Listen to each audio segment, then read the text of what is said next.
Well, I went from a run of 4.5 very good books to a couple of pretty naff ones, if I'm honest. And if you're American, naff means shit.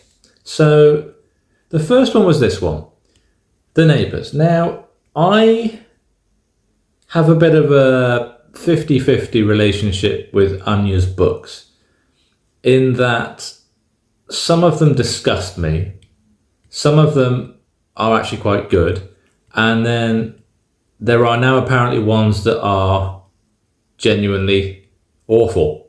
And unfortunately, this falls into the category of the awful.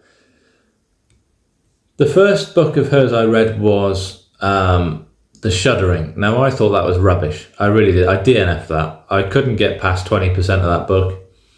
Then I read Brother. Now, Brother was very disturbing, but it was also kind of a compelling, twisted sort of tale. This one was neither. It revolves around a guy called Drew. Now, Drew is a character with many names, not because it's important to the storyline, but because that's the amount of names he's called by throughout.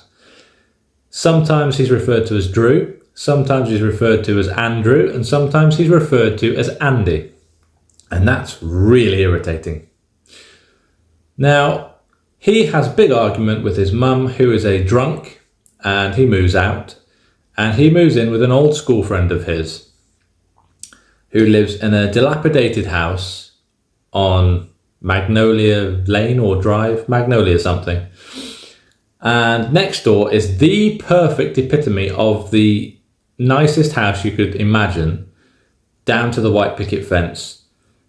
You know, the couple next door even come out in like sun hats and gloves and very prim dresses. They do the gardening in a suit, these kind of people. And Andy Andrew Drew is drawn to this house because it's everything he's ever wanted. We don't know why, really. That's never sort of... But immediately, it's everything I've always wanted in that house. And I'm like, we don't really know enough about you to make that determination. So that's a little bit of a random thing for someone in the 2020s to think. That 50s style house is perfect. Yes, I'd love that. But I digress. His neighbour, no, we'll get to her in a minute. His roommate, he doesn't own the house, he rents it. So he's kind of being sublet. So there's a red flag there. And then, of course, you've got the fact that he doesn't really answer his questions and he doesn't offer conversation. He just sort of sits there mute a lot of the time, not really offering up any answers to even the simplest of questions. And there's a locked door between their bedrooms that, you know, there's no idea what's beyond there. But at no point in the story does Andy Drew Andrew ask his friend why there's a random locked door in the middle of the house. Nor does he go around the edge to see if there's a window.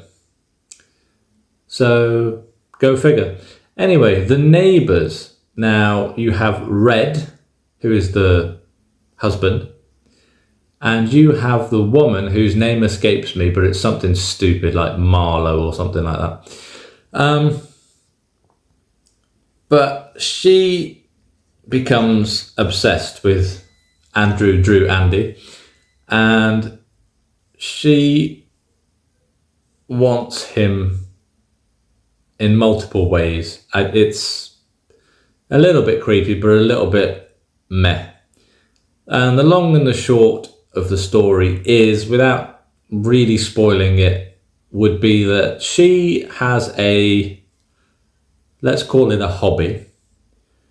And Andy Drew Andrew is going to be the next person in line to join her in said hobby. It's dark, but it's not really. It would be dark for a YA, but the book is not YA. It's got very adult themes. But it feels like it's written by ChatGPT.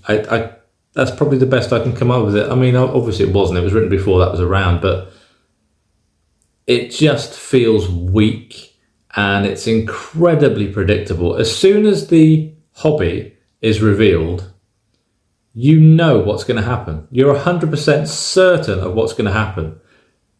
And it does. And the ending is garbage. I will just say that now. The ending is terrible. Really, really, really bad.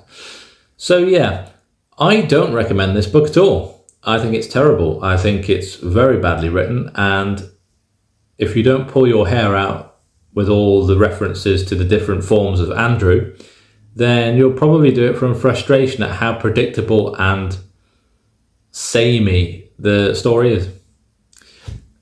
That was quite vicious, really, wasn't it? That's my first vicious review in a while. But don't worry, there's a worse one coming, because I tried to read a book that, quite frankly, made me groan outwardly at how bad it was. So I gave this one 2 stars just because I finished it. Otherwise, it would have been a 1 star. The next book, however, we'll get to that.